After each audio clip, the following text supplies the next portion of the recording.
All right, this is another in the first read series. In this series, I just read a poem by a poet I don't know or I know very little about, and I do a first reading. I might be way off. I don't do this to teach it. I don't do this to try to explain it to anybody else. I'm just reading it for the sheer joy why I got into poetry in the first place. If I come back to this, having read the poet's work more extensively, I might completely revise how I read it, but this is just it, how I go at it. So this one is from Radar. Radar is a nice online journal. It tends to do kind of more narrative-oriented stuff. This is by Kristen Staby Rembold.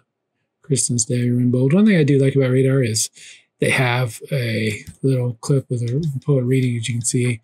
I did the first few seconds here, actually only 5 seconds, just to hear the voice. I don't like doing the poem before I do the video. So I like that. I like once you can go through it and then hear it from the poet's voice and see how they imagine reading it.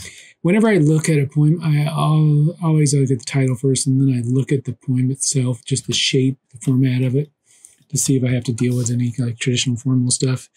Here, it doesn't look like a traditional form poem. The lines are all different lengths.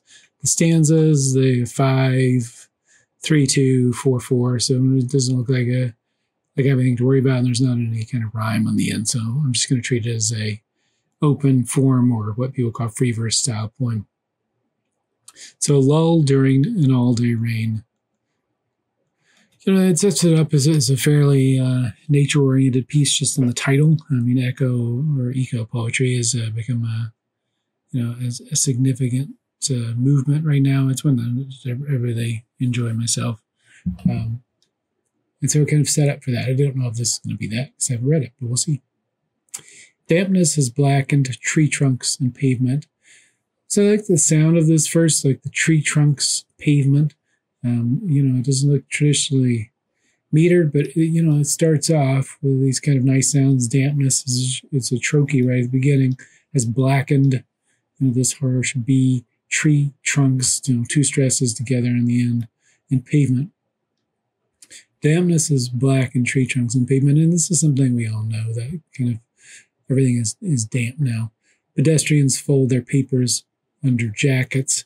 A lot of like repetition of sounds here. This pavement, pedestrians, papers. This alliterative quality is pretty nice here. Pedestrians fold their papers under jackets and duck inside. Artificial light illuminates them. Their faces confined to window squares, each to oneself. A kind of interesting take at this end, like the people go inside under the artificial light outside of this kind of natural space. But even in here, in these spaces, they are confined to window squares. They're kind of separate from each other. I turn the key in my lock and curl into my own inward singing, which others don't hear or understand. So this person is doing that, turning into oneself as well. The narrator is. I like this into. I don't usually like things like this repeated, like a little, like we got prepositional words. But here I think it works with the line break, into my own inward singing. It's like pushing further into this person's own self, which others don't hear or understand. So this person is confined to their own window square as well. This doesn't seem like necessarily a bad thing. When silence arrives, I rise from my solitary halo and look outside. This is kind of interesting, the solitary halo of the window square, I'm assuming here, because it looks like what we have, and look outside. Looking outside in this kind of lull when the rain stopped, when the person's gone inside, no longer pedestrian. My window looks out on vaulted, jewel-colored ceilings. Water trickles, sinuous and urgent, running down the hill, merging with other streams. It's like looking out the window of this space. It's a very neat little image in this stanza. I mean, the rest of the stanzas are fairly straightforward in terms of like not being over poetic or anything. This one, it looks like it's looking out into like an art scene. There's a jewel-colored ceilings, the water trickles are sinuous and they're urgent, they're running down the hill. It's like there's a real scene, like this person's looking through the window onto this active scene where these little beautiful things, but also active things are happening.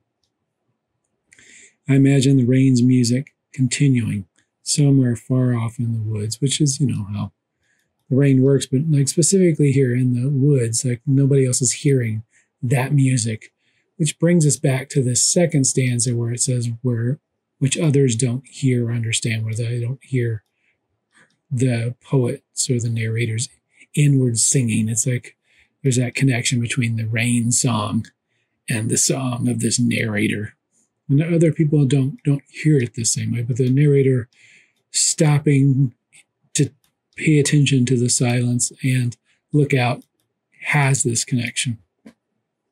Once it has come to a lull elsewhere. Imagine rain's once it's come to a lull elsewhere. I like to go off in the woods and find it. It's this kind of sense of like this beautiful space of the lull where you can hear your own inward singing, but coming out and then hearing, like in literally when the rain is kind of stopped and the lull is there, this kind of beautiful scene that is left behind as it moves on, and you can imagine the music of the rain, the singing of it as it moves on, and there's that kind of inner connection. That's an interesting, actually, little poem. I didn't expect it to kind of go that way at the beginning. There's a very nice connected sense between the person and nature here, between the inward singing and the singing nature does. It's just a nice little image. Some nice sounds that are happening in here. Like I said, the alliterative stuff going on. Also the kind of awareness even in non-metrical work of like the metrical quality of language itself, like water trickles, sinuous and urgent. That's very, if we were looking at a traditional poem, that'd be very like trochaic already. Water trickles, sinuous and urgent. And then until the end right there, with this like heavy duty line with stresses, which I think is just fun. It's fun to see that happening here. It's worthwhile to check out this poet. One thing that there is not on this page is any kind of information about the poet, so I'll have to look up this person separately on a search engine, but interesting in itself, worth looking at.